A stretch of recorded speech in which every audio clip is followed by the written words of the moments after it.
on this episode of China Uncensored, Attack of the First Lady. Hi, welcome to China Uncensored. I'm your American running dog, Chris Chappell. I am so frustrated. Everyone knows I am so jealous of China's success that the only way I can cope is to make up lies and slander. I mean, with all the economic prosperity, personal freedoms, and liberation of serfs in Tibet, the Chinese Communist Party has proven how incredible socialism with Chinese characteristics is, and how fundamentally flawed Western democracy is. Oh, it makes me so mad. But how can the American empire and I fool the world when we're up against the brilliant mind and handsome good looks of people like Professor at Peking University Kong Qingdong? Oh, I feel so intimidated by the manly, heroic spirit of even his picture. I wish I were his friend. Recently, we sent First Lady Michelle Obama to try and sow discord in China with irresponsible talk about internet freedom.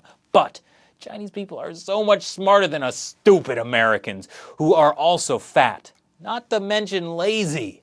Mr. Kong posted on his Sino Weibo microblog account about how a brave Chinese comrade forced Michelle Obama into a stuttering, dumbfounded silence. Well, let me just translate for you what Kong wrote.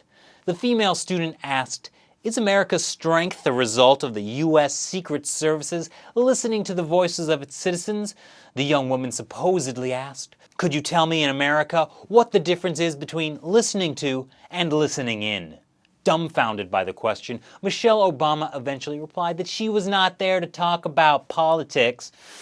Foiled again! Kong's Weibo post was shared tens of thousands of times, and in unison, people all over China called him out on his lie. Apparently, people were able to figure out that at that heavily attended and reported on event, no one ever said that.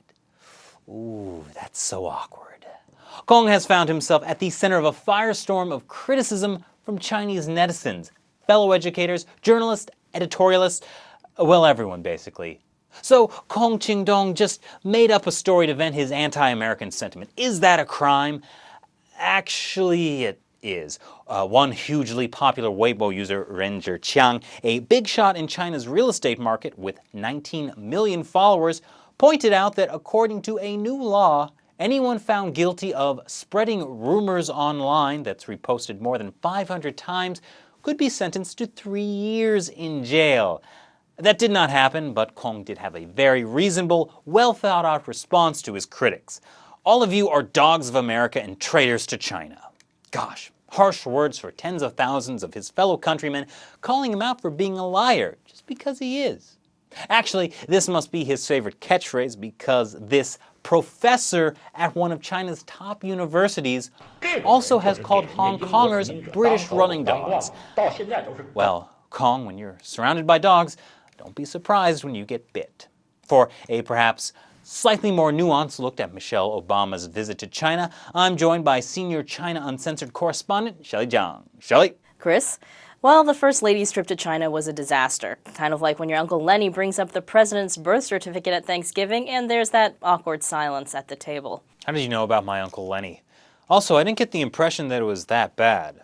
Well, look, it's all about context. You see, before the First Lady left for Beijing, the White House emphasized that her trip would be a people-to-people exchange and that she would absolutely not talk about politics.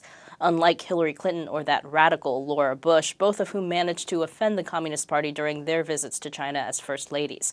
So the party leadership was expecting Michelle to come with her family, talk about education, feed some pandas. Maybe she and Peng Liyuan would knock back a couple of Cosmos while talking about fashion, you know, girl stuff. And it started out okay. I mean, look at that adorable family photo.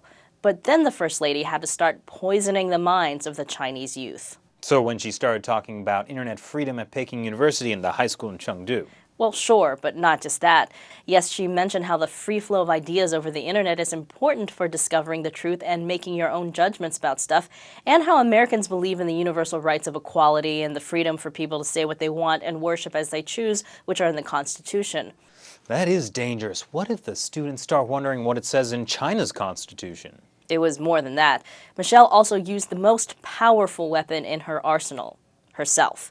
She told the students about her own personal story, growing up poor in Chicago, her parents sacrificing, working hard to go to college. Now, we talked about how Gary Locke is a walking American dream. So is Michelle Obama. And she even used her story to talk about the civil rights movement and how ordinary Americans decided that the laws were unfair, so they held peaceful protests and marches to change those laws. And then 50 years later, we have a black president and first lady. That's a pretty strong statement about America, but I still don't see how this makes her trip a disaster. It was pretty bad for the party leadership.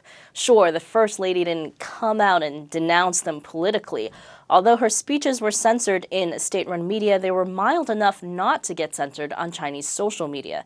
And Chinese people, Chris, can read between the lines here. They look at Michelle's story, the American dream.